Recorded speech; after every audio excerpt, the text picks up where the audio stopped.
రేణు దేశాయ్ అందం, అభినయం కలగలిసిన చక్కటి నటి. పవన్ కళ్యాణ్ సరసన బద్రే చిత్రంలో కథానాయికగా టాలీవుడ్లోకి ఎంట్రీ ఇచ్చింది. ఈ చిత్రం బ్లాక్ బస్టర్ హిట్ కావడంతో మరోసారి జానీ చిత్రంలోనూ పవన్ కళ్యాణ్తో జతకట్టింది. ఈ చిత్రం ఫ్లాప్ అయినప్పటికీ పవన్ కళ్యాణ్తో ప్రేమలో పడి ఆ తర్వాత పెళ్లాడింది. ఇద్దరు పిల్లలు పుట్టిన తర్వాత అభిప్రాయ భేదాల వల్ల పవన్ కళ్యాణ్, రేణు దేశాయ్ పరస్పర అంగీకారంతో విడాకులు తీసుకున్నారు. దాదాపు 18 ఏళ్ల విరామం తర్వాత రేణు దేశాయ్ తన సెకండ్ ఇన్నింగ్స్ ప్రారంభిస్తోంది.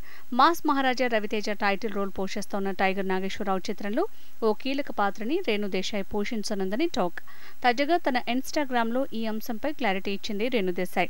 హేమలత, లవణం గారి వంటి స్ఫూర్తిదాయకమైన పాత్రని నన్ను నమ్మి ఇచ్చినందుకు కృతజ్ఞతలు అంటూ నిర్మాతలకు ధన్యవాదాలు తెలిపింది. గొప్ప సాహితీవేత్త, సంఘ సంస్కర్త గుర్రం జాషువా, ఆయన కుమార్తె ప్రముఖ రచయిత్రి డాక్టర్ హేమలత లవణం తన భర్త లవణంతో కలిసి అంటరానితనం, కుల వివక్షకు వ్యతిరేకంగా పోరాడారు. ఆచార్య వినోబా భావేతో కలిసి మధ్యప్రదేశ్ అడవుల్లో పాదయాత్ర చేసి బందిపోటు దొంగలు తమ వృత్తిని వీడి సామాన్య జీవితం గడపడానికి కృషి చేశారు. జోగిని వ్యవస్థ నిర్మూలనకు కృషి చేశారు. అలాంటి అద్భుతమైన పాత్రతో రీఎంట్రీ ఇస్తున్న రేణు దేశాయ్ని అభినందిస్తున్నారు సినీ క్రిటిక్స్.